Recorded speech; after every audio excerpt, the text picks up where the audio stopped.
mwari vachiri pachigaro. Amen.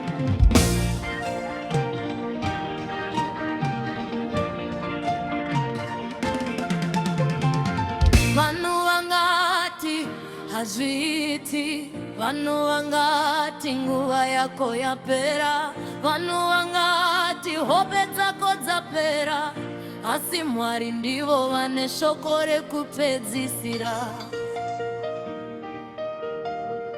Usazvirambe, usazvikanda pasi, usarega kurota, usarega kutenda.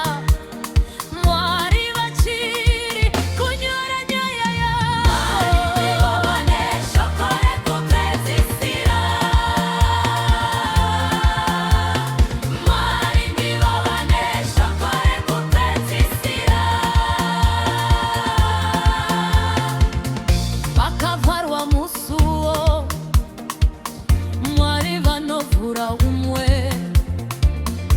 Hazvina kupera, Mwari ndivo vane shoko rekupedzisira.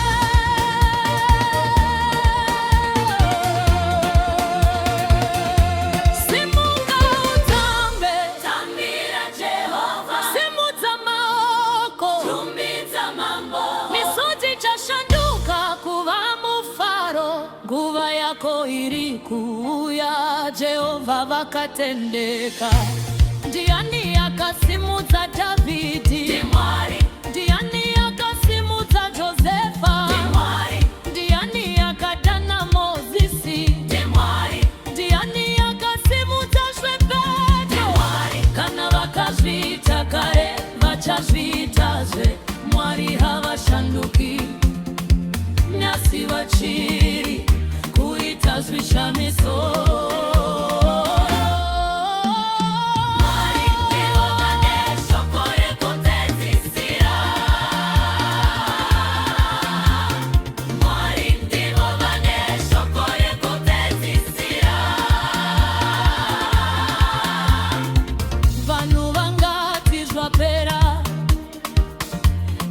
Mwari vanoti mavambo matsva. Mwari ndivo vane shoko rekupedzisira.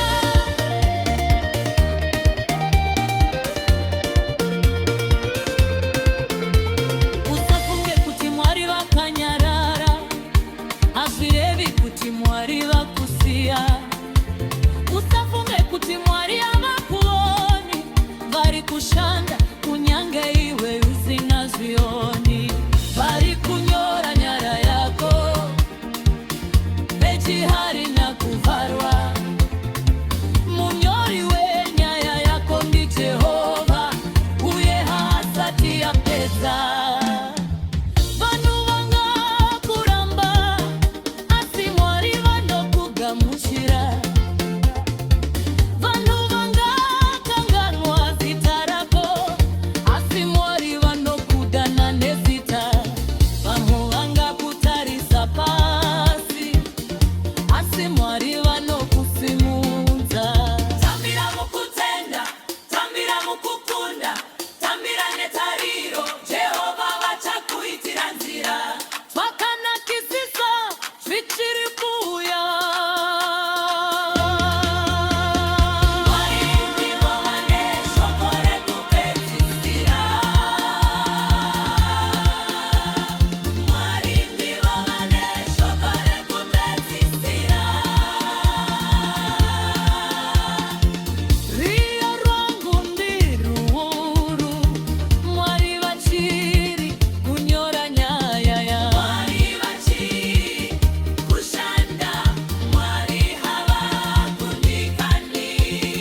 Tambira, tambira, tambira mukuvhara, tambira nokutenda, tambira nokuti Mwari vachiri pachigaro.